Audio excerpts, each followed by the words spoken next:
tentpoles, event films, blockbusters. Every geek knows the best movies come out in the summertime.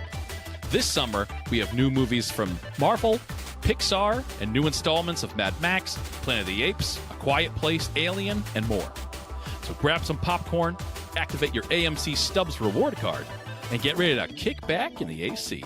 We're keeping it cool with all the 2024 summer movies on this episode of The Three-Dimensional Dads. Three friends, all geeks, exploring every dimension of being a dad. I'm Jay. I'm Derek. And I'm Ian. Hey. Hello. Hello. Hello. May, gentlemen. May. That may mean we should talk about summer movies. Hey. There we go. No, I have very fond memories of going to summer movies. It was a big deal. Yeah.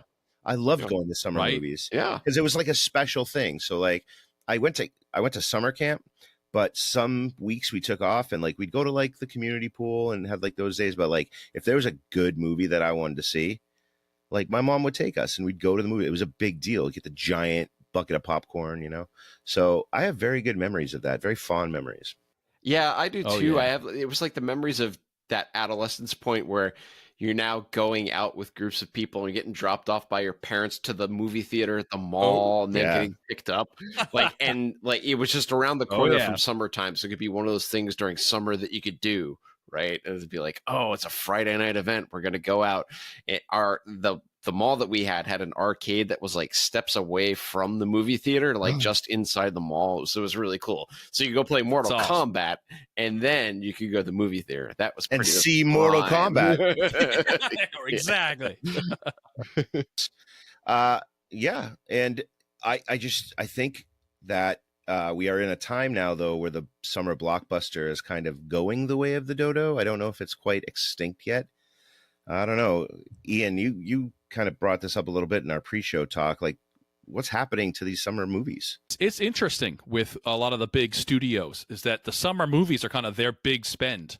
It's like they call them tent poles, and that's meant to be like the pole in the middle of the tent that holds everything else up. They're the movies that they can monetize, that they can put action figures and backpacks and sell stuff for. And so that's, we're the ones that we're getting this year. Not a ton of them, but we're getting like a Garfield, we're getting Deadpool, Wolverine, some of these other ones that are like the big ones from the major studios. But this year is kind of slim pickings to a lot of sequels. Yeah. Sequels. A lot of sequels this year. Everything's a sequel, and there aren't too many that are like you'd buy a kid's backpack with. Yeah, I mean, I feel like the studios are playing it pretty safe this year. Just because I think Right. streaming, not everybody is sure like what the finances of that are working out. Like Disney even said right at their last earnings call that they were going to do a lot of sequels. They're going to play a lot of things safe. That are trying to get people back in the parks and things. So I don't. That's why I think you don't see a lot of real. I don't know, call it anything really unique. This coming, like you said, summer. Mostly everything is a sequel, like Yeah. you said. Right. Or at least related to some sort of Right. previous existing franchise. Well, let's just right into it. It's the middle of May right now. I think the big ones this May, we had The Fall Guy on May 3rd. We had on May 8th, my birthday, Kingdom of the Planet of the Apes. We had If coming on May 17th. Furiosa's coming out May 24th. Yeah. And of course, the one that's going to be packed with little kids, the Garfield, not Mad Max. Mad Max will not be filled with little kids. But May 24th, the Garfield movie.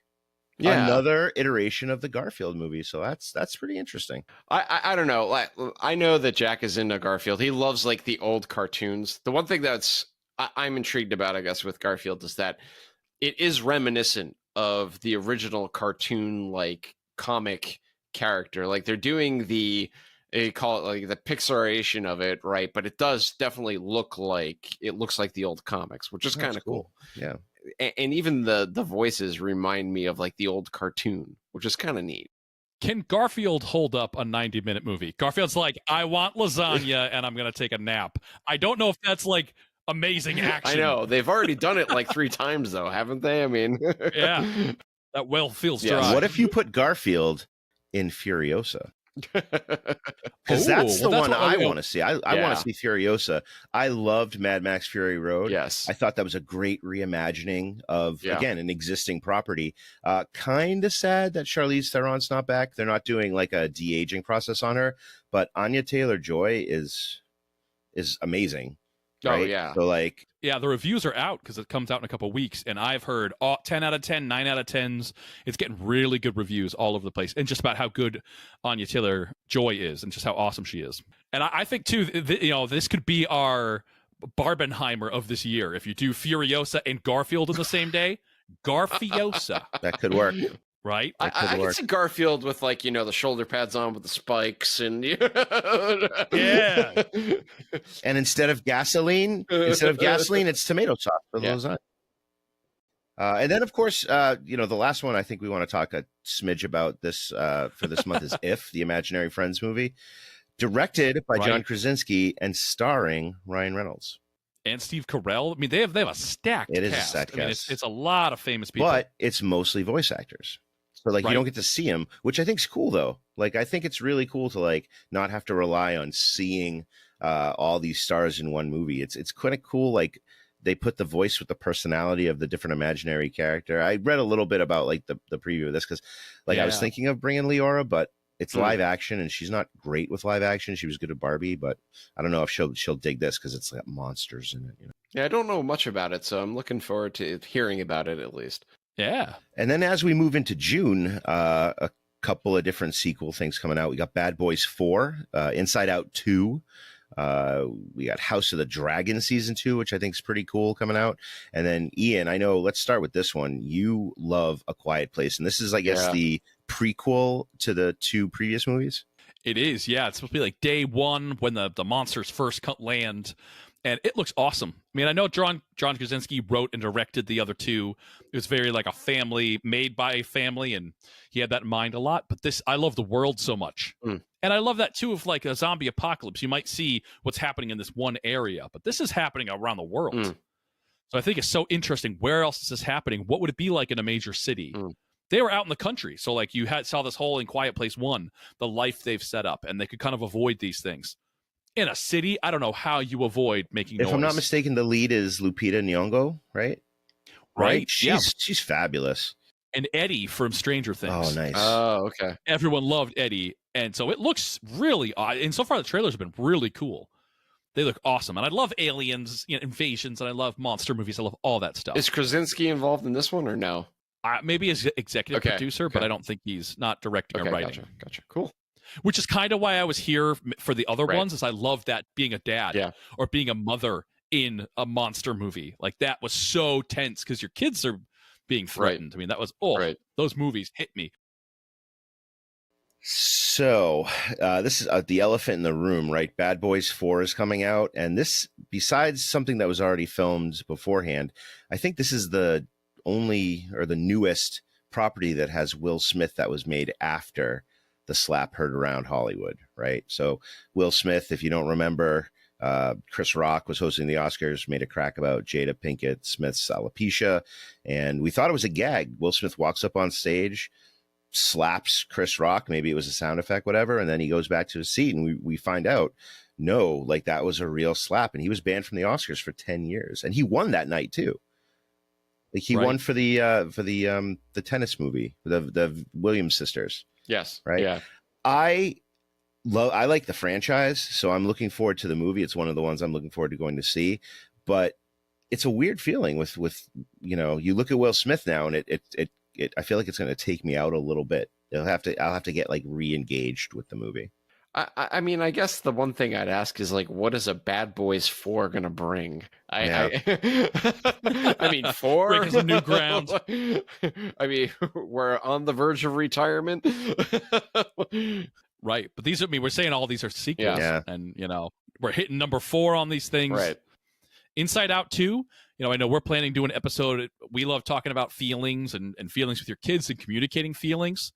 So I know Inside Out 1 with my girls is a huge movie. And the big thing was being able to talk about feelings that are not just one emotion. It's like that moment when like the happy memory is tainted with sadness. Right. And that was, reminded me so much with my girls when we were talking about emotions, and my dad died. So when I remember back on like happy memories of my dad, there's that tinge of sadness. And it's like, ooh, to explain to them, oh, it's like that pearl. That's all when you're a kid. It's all yellow and happy. But then losing my dad, there's that sadness. And so it's not just one emotion anymore. As the older you get, memories can be complicated. Yeah, and I just wonder where they're going to go with a sequel with that, right? You had an adolescent girl that was on, the verge of like, she's going through the changes in her life. She moved to a new place, right? So where else are you going to take that? I thought it was really great, and Pixar's really amazing at coming out with these creative, unique concepts. But like you said, I don't know where you go with a sequel. And to me, that just doesn't, I'm just not excited to go run back and see those characters again. I mean, with Buzz and Woody, that was like different. They were like happy-go-lucky, kind of good cop, bad cop, buddy comedy movie type of thing. I don't see that with happy, sad, and anger. All your emotions back again for another adventure. And I'm a little nervous about Inside Out. I might take my daughter to it. She might like it, but theaters are kind of tougher. We'll talk about that later. But moving into July, we have another kid movie, Despicable Me 4, another sequel, right? Another animated movie. Netflix, July 4th, we have the long-awaited Beverly Hills Cop, Axel F. We have Twisters on July 19th, the sequel to Twister. So I guess there's more than one. And Deadpool 3. But let's go kind of like in order here, because I know we want to talk about Deadpool a lot. Despicable Me, I think we know what we're going to get with that. I'm forced to go. Yeah. My daughters love Despicable Me movies, the Minions. Yeah, I'm in. I'm in. Give me fart guns. Give me Minions running around. I know. Yes, we just talked about a movie having a fourth sequel, but they're hilarious. I don't know. Yeah. I don't know. I'll see it. Sure. That might be one that Leora might want to see. She loves the fart gun. Beverly Hills Cop. I don't know what we're getting from this, but the trailer looks awesome. And I love Beverly Hills Cop 1 and 2. Beverly Hills Cop 3, not so much. But Beverly Hills Cop 1 and 2 are classics. I thought they were great movies. Not just Eddie Murphy, but like Judge Reinhold. Like Judge Reinhold, underrated actor. Actor. I think he's great. And he's back in this. He's back. Yeah. Netflix has all the monies. They bring all the people back. So then another sequel, Twisters. So Twister 1 is on TV all the time, and my wife loves this movie. We watch Twister all the time. I mean, I love Helen Hunt. I mean, I think the cast is amazing. Philip Seymour Hoffman's in there. It's a great movie. And that's some good CG, some of the early CG stuff. The sequel, the trailers don't look awesome. There's like a love story. They're chasing storms and falling in love, but I got to go see it. I hope Helen Hunt pops up. Come on. But without Bill Paxton, may he rest in peace, and without Helen Hunt, who were like the nexus of that film, Jamie Gertz too, and Philip Seymour Hoffman, Alan Ruck. There's so many great actors in Twister. None of them are back for this movie. Do we really need I'm hoping cameos pop up. Come on. Fans, is there going to be Twister fan service? I hope there is. That might be a new niche. Flying cow, fingers crossed. # Twister fan service. Well, here's the one we're going to take a little bit of time with. Deadpool 3. Yes. Probably the Marvel movie I've been looking forward the most to since the original Deadpool came out. Mm. Deadpool and Wolverine have had one of the best relationships in Marvel Comics. Just because he's a knucklehead and he's so serious. Deadpool, crazy, fourth wall breaking, just a blithering idiot with swords. I love him. It's a great character. Ryan Reynolds is the perfect Deadpool. Yes. Well, I think too, these characters were, this is, coming out of a lot of other things. It's true. They were a lot of Marvel movies, and they have not been my A-tier Marvel or S-tier Marvel lately. So they backed off. Marvel has not put out a lot lately. Not a lot of movies, a couple TV shows. So this is like our big Marvel for like the year, pretty much. Yeah. So as a Marvel fan, and then these characters, Deadpool and Wolverine were kind of done dirty in the X-Men, Wolverine X-Men Origins. Oh, yeah. Deadpool was not the Deadpool we wanted to see. It was really weird, and his mouth gets covered, and he gets weird claws out of his arm. It was just not what we wanted. So to see they're doing this right, Hugh Jackman back in the yellow spandex, like, come on. It looks so And good. he is the perfect Wolverine, too. And it's not just because he's been playing him since, I think, with the Clinton administration. Like he's been playing this character. He's perfected this character.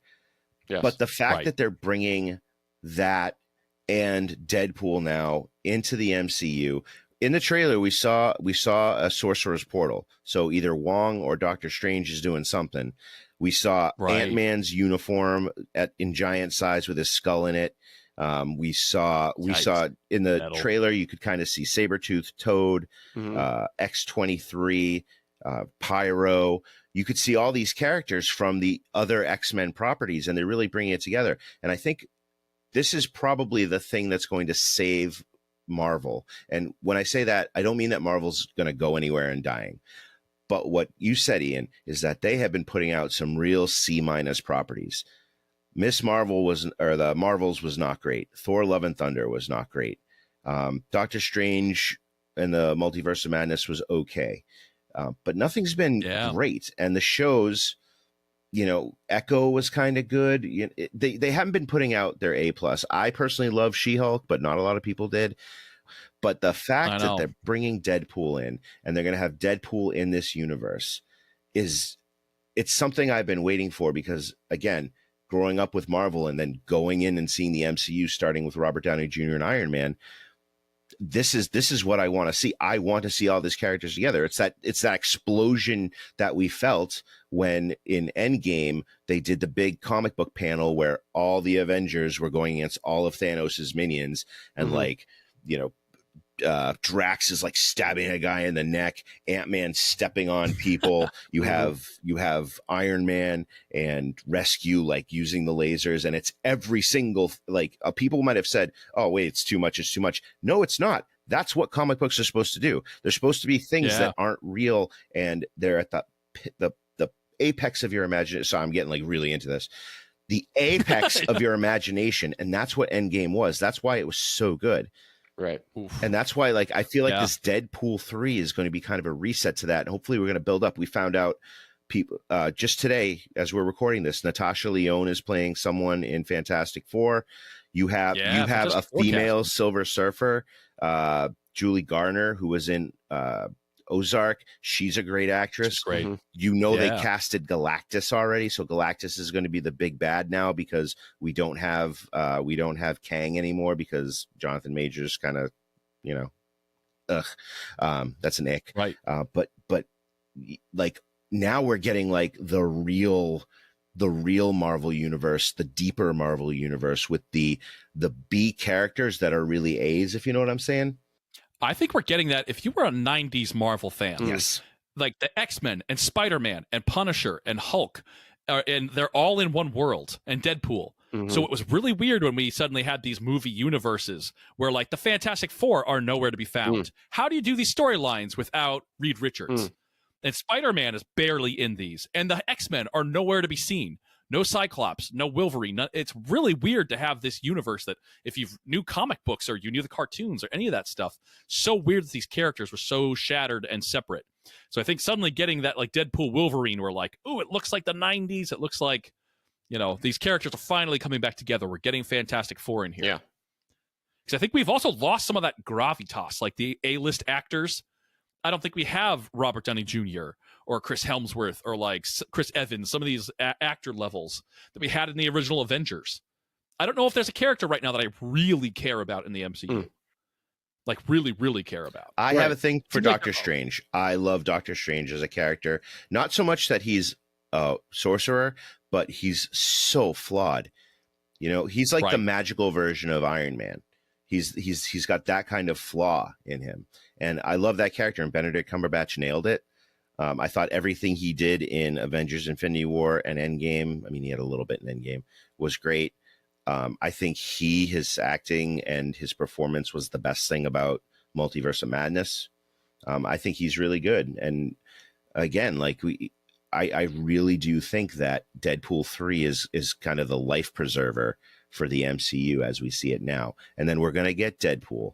We're getting Agatha in the fall too, but we're getting Deadpool, we're getting Daredevil, we're getting a Punisher is going to be in Daredevil. He's going to have a new series. So those properties that we kind of been missing, I love all those Marvel ones. Jessica Jones, I hope they bring her back. I guess Iron Fist is going to be in Shang-Chi is the kind of rumor going around, which is probably Shang-Chi is probably the last Marvel movie that I really, really loved. There is also a rumor that Chris Evans will be appearing in Deadpool 3 as Johnny Storm, Oh wow. which would be awesome. I don't know. I think rumors, It's gonna be a cameo fest. I mean, I've seen so many rumors about cameos and they're crazy- probably crazy- half of them are probably BS, but whatever. red herrings. And Marvel does that. I've heard sometimes they have disinformation where they're like, someone on Reddit's gonna go say something crazy, and then people. Well, remember the Infinity War Yeah. trailer with like Green Hulk, and it really was in the movie. It was Bruce Banner in the Hulkbuster. So like they'll do stuff like that. So overall, Deadpool 3. I think we're looking forward to it. Yeah, slightly. Oh yeah. Then we go. Well, expectations are high. Yeah. I mean, it is a little dangerous because now it's like, But yeah, fingers crossed. It looks good. It looks really good. moving on to August, we have Borderlands, a video game adaptation, which I think we're going to talk about. We have Trap, which is an M. Night Shyamalan movie about a serial killer at a like an Ariana Grande concert or something. I don't know. I saw the Yeah. trailer and was a little confused. Alien Romulus, another sequel to Alien that no one asked for, and a movie that I want to start talking about because the original was a masterpiece. It is one of my Right. favorite comic book movies, not any of the big ones, DC Marvel, right? The Crow. Bill Skarsgård as Eric Draven. I love the original Crow. It is a travesty beyond all travesties, not just because they didn't get to make any more, that Brandon Lee died during the filming. I thought that was a great adaptation of a comic book. And it's hard to do great adaptations. I mean, Marvel nailed it, and then they formalized it and they used that.